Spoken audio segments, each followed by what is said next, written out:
Մի կողմում եկել են մարդիկ, որոնք կանգնած են առաքելական եկեղեցու կողքին, մյուս կողմում եկել են մարդիկ, որոնք վեհափառի հրաժարական են պահանջում։ Մինչև օրս դեկտեմբեր 7-ի Գյումրվա ահավոր տպավորությունին վրաս է, Գյումրին այնքան խոցված չի եղել երկրաշարժից այս կողմքան այս տարվա դեկտեմբեր 7-ին, երբ ոչ պետական ռեսուրսը ծառայեցվեց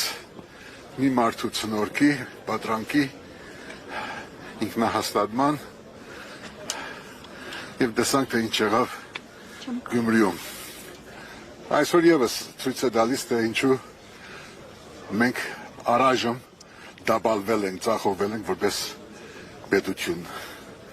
Այս իշխանությունը մեզ բերել է այս վիճակին,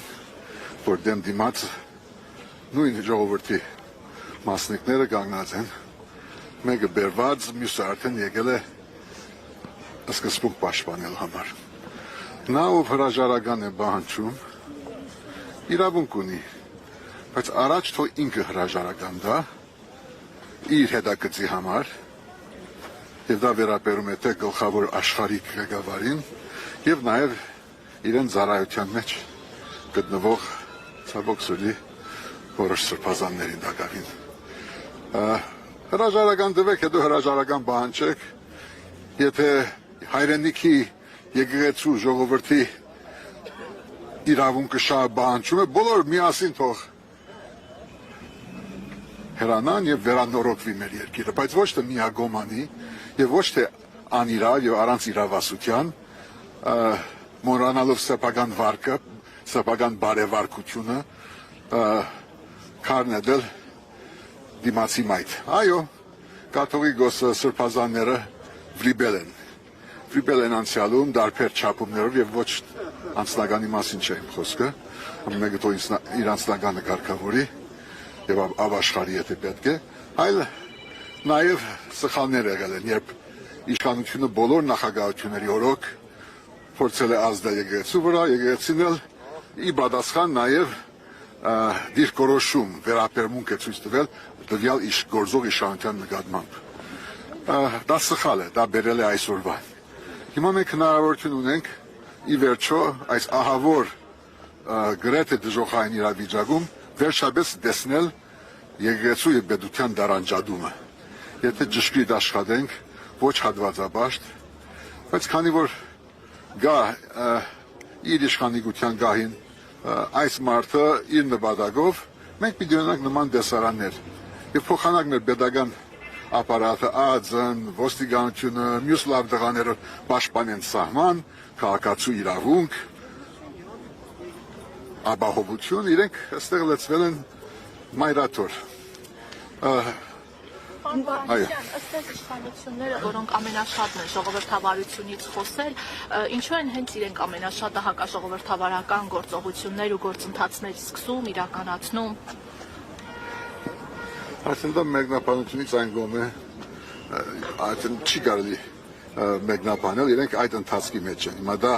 կանխամտածված է, ծրագիր է, արտաքին է, իներցիա է, դա մեր իրականությունն է եւ եթե փոփոխություն չունի իրենց գոմը, իրենց մայթում այս կահավիժումը պիտի շարունակվի նաև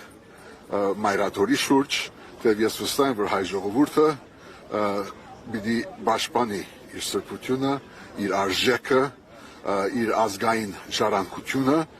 եւ պիտի աշխատենք սրանից հետո վերանորոգման գնալ, այո, վերանորոգման, բայց առաջի հերթին Հայաստանի Հանրապետության հրապարակից հետո մայրաթոր, հետո ամեն դեպ թող գնա այդ վերանորոգումը, բայց գրգնում եմ, նրանք ովքեր պահանջներ են ներկայացնում, հրաժարական, ապաշխարանք եւ այն առաջ իրենք պիտի գնան այդ քայլին, վաստակեն այդ բարոյական, իրավական հիմքը խոսելու, բայց այսպես կալ ասպատակել, ժողովրդին բաժան-բաժանանել, սա ի վերջո նշանակում է, որ Հայաստանի Հանրապետության առաջի, երկրորդ, երրորդ թե իրենց չորրորդը արդեն ավարտի մոտ է։ Պարոն Հովհաննիսյան, 2018 թվականից օրվա իշխանությունը հատկապես թիրախավորում է վեհափառ Հայրապետի ինստիտուտը։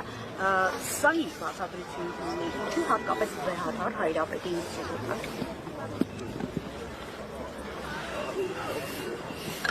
Ես իմ պատասխանը միայն կարող է լինել տպավորություն կամ հուշագում։ Ես չեմ կարող մեկ դառնալ իրենց ներքին հոգու խղճի, եթե կա նման բան իրենց մտածմունքների հետ։ Կանեմ ասել, որ իրենց մոտ կա մի հատ ղեկավար, մի վարչապետ, մի ֆյուրեր, մի հոգևոր առաջնորդ եւ ինքը ունի կոնկրետ մեկ անուն, դա մի հոգի է։ Եվ նրանք, ովքեր աշխատում են այդ մանրագետից դուրս, խոսք են ասում ժողովրդին, խոսք են ասում միջազգային հանրությանը, որը վերաբերում է հայոց իրավունքին, մեր աբակային, ուրեմն դա արդեն դա վեհապար է, դա լրագրող է, դա փաստաբան է, դա ընդրված համայնքաբեդ է, դա բարեգործ է, կապ չունի։ Բոլորին հասնում է այդ մոտեցումը եւ դա ինչ ասեմ, դա մատուցվում է, վաճառվում է որպես ժողովրդավարություն, ինչպես ասացիք, պատրաստում են ընտրությունների, պատասխանվել հիբրիդ ինչ-որ պատերազմների դեմ, մինչդեռ հիբրիդի հեղինակները հենց իրենք են եւ մենք այդ հիբրիդությունը հենց այստեղ տեսնում ենք այս երկու կողմի վրա։